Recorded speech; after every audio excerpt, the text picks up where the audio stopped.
السلام علیکم ناظرین۔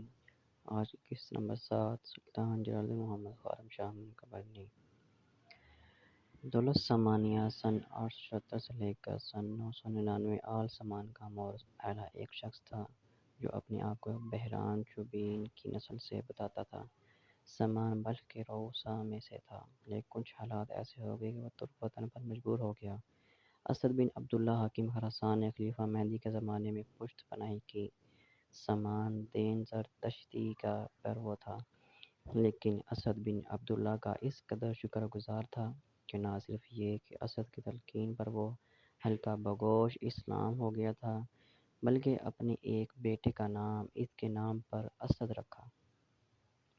سمان کے 4 بیٹے تھے۔ یہ چاروں ہارون الرشید کی ملازمت میں تھے۔ انہوں نے بغاوتوں کو فروغ کرنے میں بہت نمایاں خدمات انجام دی۔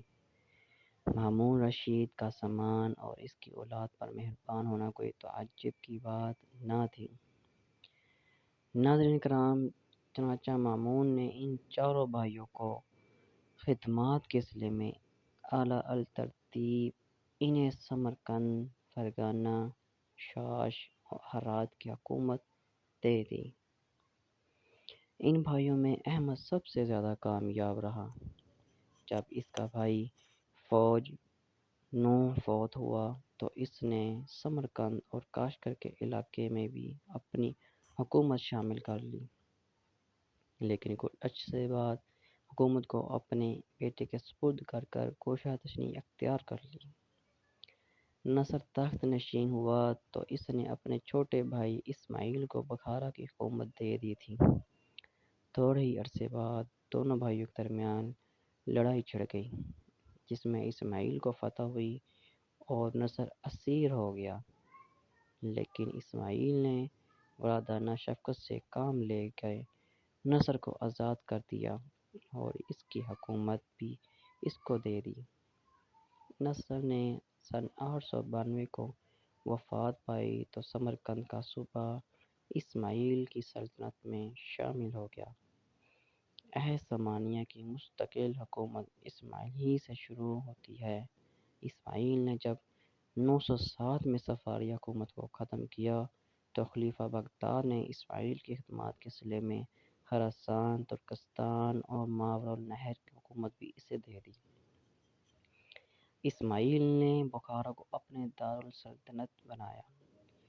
یہ سمانی حکمران علم و فضل کا بڑا قدر دان تھا، اس لیے متعدد مورخ، شاعر، فقیہ بخارا آ گئے اور بخارا علم و فضل کا مرکز بن گیا۔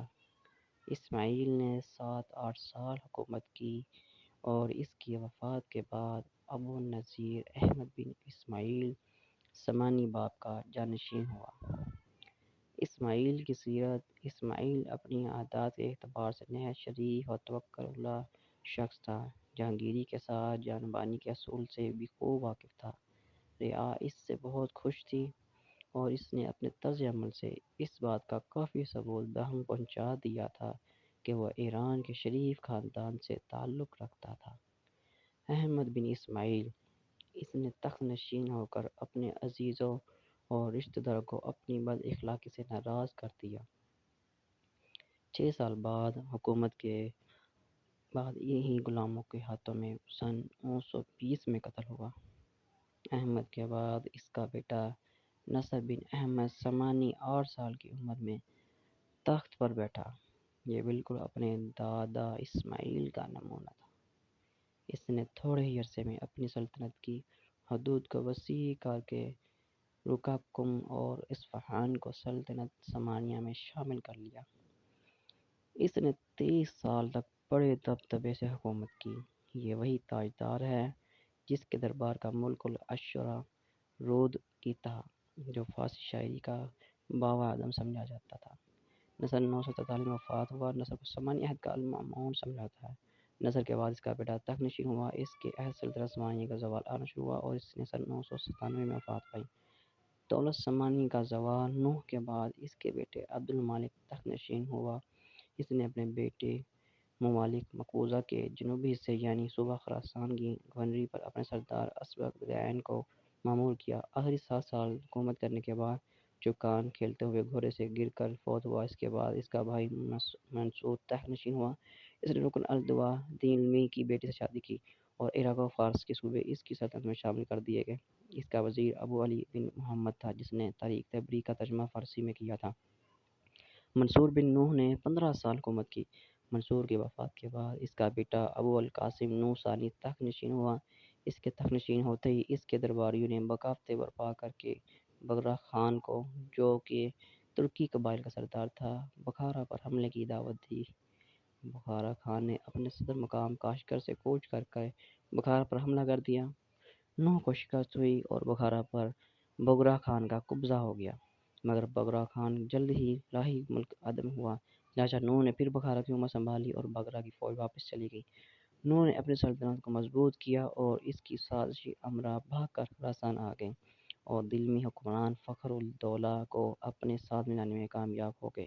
یہ وہ زمانہ تھا جب غزنی میں سبکتگین نے اپنی مستقل حکومت قائم کر لی تھی اور سبکتگین انتقال کر چکا تھا۔ نوح نے سبکتگین کو اس کی سماعت کے صلح میں، جو کہ اس نے بغرا خان کے خلاف کی تھی، ناصر الدین کا خطاب دیا۔ نوح کو جب فخر الدولہ دلمی اور اپنے امراء کی سازش کا پتہ چلا تو اس نے پھر سبکتگین سے امداد طلب کی۔ سبکتگین نے اپنے بیٹے محمود کے تحت کمپل کے طور پر فوج بھیجی۔ ہر رات کے مقام پر فیصلہ کن جنگ ہوئی۔ محمود غزنی نے بڑی بہادری کے جوہر دکھائے۔ اس لڑائی میں نوح کی فتح ہوئی۔ محمود کو خوش ہو کر سیف الدولہ کا خطاب اور سبکتگین کو صلح کے طور پر خراسان کی حکومت عطا کی۔ نوح نے 22 سال حکومت کی، مگر اس کا زمانہ اکثر لڑائی جھگڑوں اور بغاوت کو فرد کرنے میں بسر ہوا اور ملک کے صوبے یک کے بعد دیگر قبضے ہو نکلتے گئے۔